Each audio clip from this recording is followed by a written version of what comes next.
സംസ്ഥാനത്ത് വിവിധ തദ്ദേശ സ്വയംഭരണ സ്ഥാപനങ്ങളിലേക്ക് നടന്ന ഉപതെരഞ്ഞെടുപ്പിൽ LDFും UDFും ഒപ്പത്തിനൊപ്പം 3 സീറ്റുകളിൽ NDA സ്ഥാനാർത്ഥികളും വിജയിച്ചു. 49 തദ്ദേശ വാർഡുകളിലേക്ക് നടന്ന ഉപതെരഞ്ഞെടുപ്പിൽ 19 സീറ്റുകളിൽ UDF സ്ഥാനാർത്ഥികളും 4 UDF സ്വതന്ത്രരും വിജയിച്ചു. 23 സീറ്റുകളിൽ ഇടതുമുന്നണിയും വെന്നിക്കൊടി പാറിച്ചു.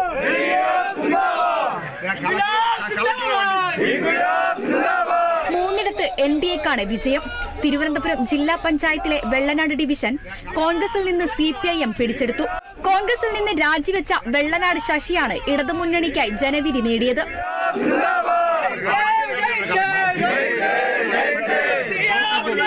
പെരിങ്ങമല പഞ്ചായത്തിലെ 3 വാർഡുകൾ കോൺഗ്രസിന് നഷ്ടമായി. കോൺഗ്രസ് അംഗങ്ങൾ രാജിവെച്ച് CPIMൽ ചേർന്നതിനെ തുടർന്നാണ് ഉപതിരഞ്ഞെടുപ്പ് നടന്നത്. ആറ്റിങ്ങൽ നഗരസഭയിലെ NDAയുടെ 2 സീറ്റുകൾ ഇടതുമുന്നണി പിടിച്ചെടുത്തു.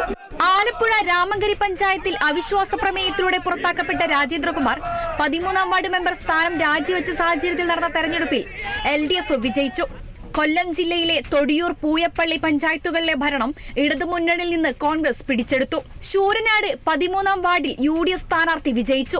LDF സ്ഥാനാർത്ഥി ഗൾഫിൽ പോയ ഒഴിവിലാണ് തെരഞ്ഞെടുപ്പ് നടന്നത്. കാസർഗോഡ് മൊഗ്രാൽ പൂത്തൂർ പഞ്ചായത്തിൽ SDPI സിറ്റിംഗ് സീറ്റ് UDF പിടിച്ചെടുത്തു. കോഴിക്കോട് ഉള്ളിയേരി പഞ്ചായത്തിലെ 3ാം വാർഡ് ഇടതുമുന്നണിക്ക് നഷ്ടമായി.